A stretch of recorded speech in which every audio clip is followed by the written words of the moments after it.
ขอต้อนรับเข้าสู่ช่องป้าจำลองสหายหลายคนไอ้ขิงนี่แปลงเปไอ้ขิงกันนอนเชียลานอนหลับตาแม่จิกอมแม่ไปให้ปิงไก่ไปหาแม่ไปหน้าปิงป่ามาปอนนอนเชียลาข้ามแก้วแม่อย่าร้องเออเออเออ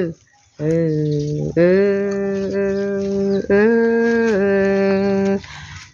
นนี้ยายอยู่บ้านพี่สาวอยู่นาแกค่ะมาหาพี่สาวค่ะมากับน้องถิงน้องยุ้ยค่ะบ้านพี่สาวค่อยเด้อบ้านพี่สาว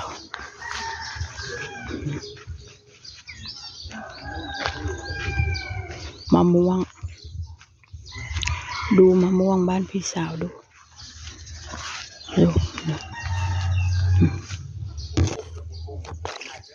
อันนี้มะม่วงแก้วนะคะมะม่วงแก้วดกขนาดเลย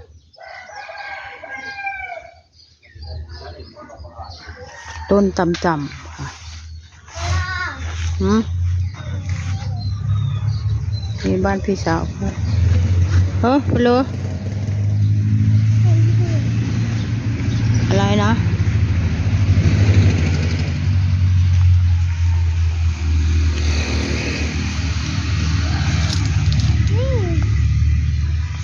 คิงอยากได้บอกเก็บให้ละดิ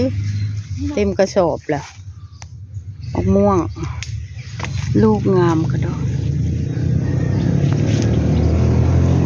นั่นพี่สาวค่ะนี่ค่ะบ้านพี่สาวของยายจำลองนะที่มีแฟนอยู่นาแกนะในบ้านแกนะโน่นนั่นเล้าข้าว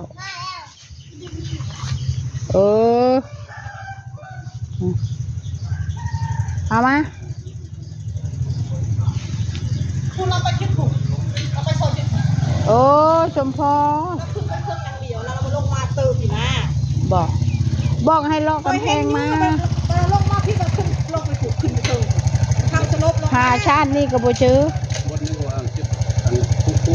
อ่างก็คุณคือลานเฮือนลานคอยอยู่หันอะนะพี่ยุ้ยนะบอกว่ามันเราบรู้เรื่องทั้งโฉกคนอ่างก็คืนนะคืออ่างเก็บน้ำ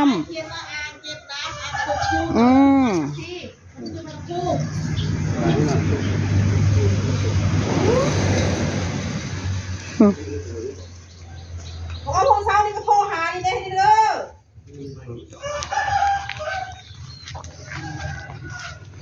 พอกินเดียวกินข้าวนี่เด้โทรหาเจ้ามาคนเขาจะหาเจ้าดิ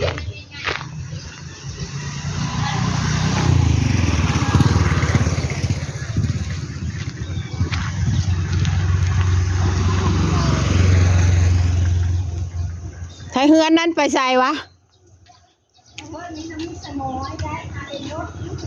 เขามีขายก๋วยเตี๋ยวแล้วบ่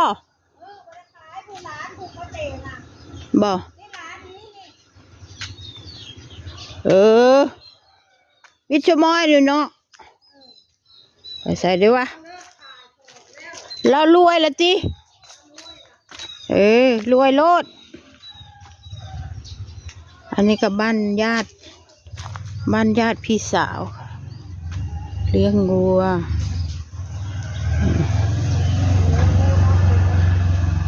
งัวเราเต็มคอก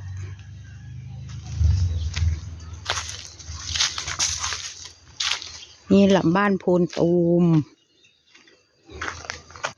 ไปตรงนั้นก็ไปวัด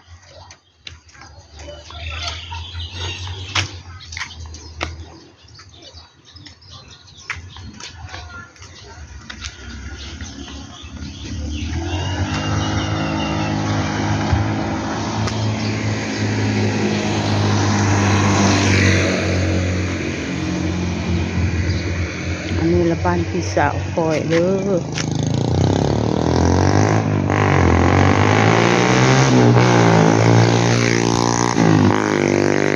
โอ้โหไว ยรุ่นนะครับรถเสียงดังแท้เนาะ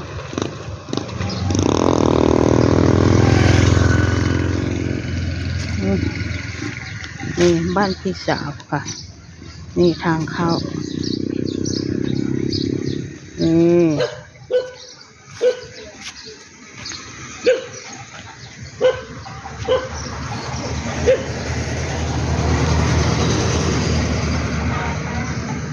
85 หมู่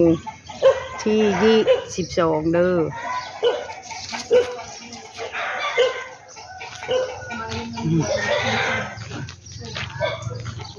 นี่แหละบ้านพี่สาวบ้านพี่สาวของยายจำลอง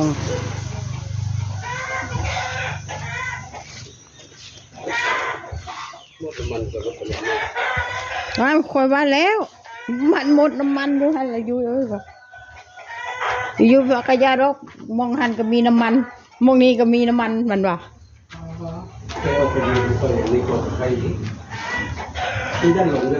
มานะคราวนี้นี่ทางเข้ามานี่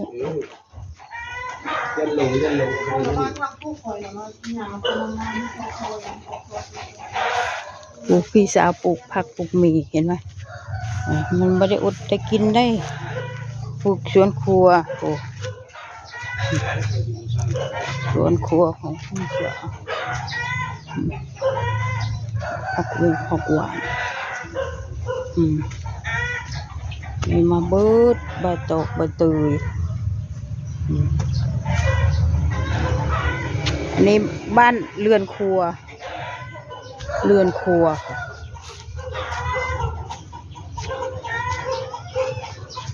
ธรรมดานะเอาเตียงไปผูกโอ้มองนี่ก็ตั้งห้างบ่อันนี้กระตอกเขาสารหวด1 ข้าวนะคะ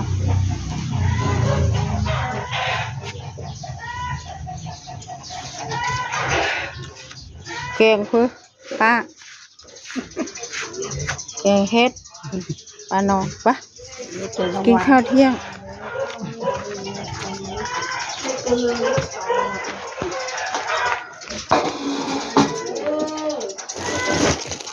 นอน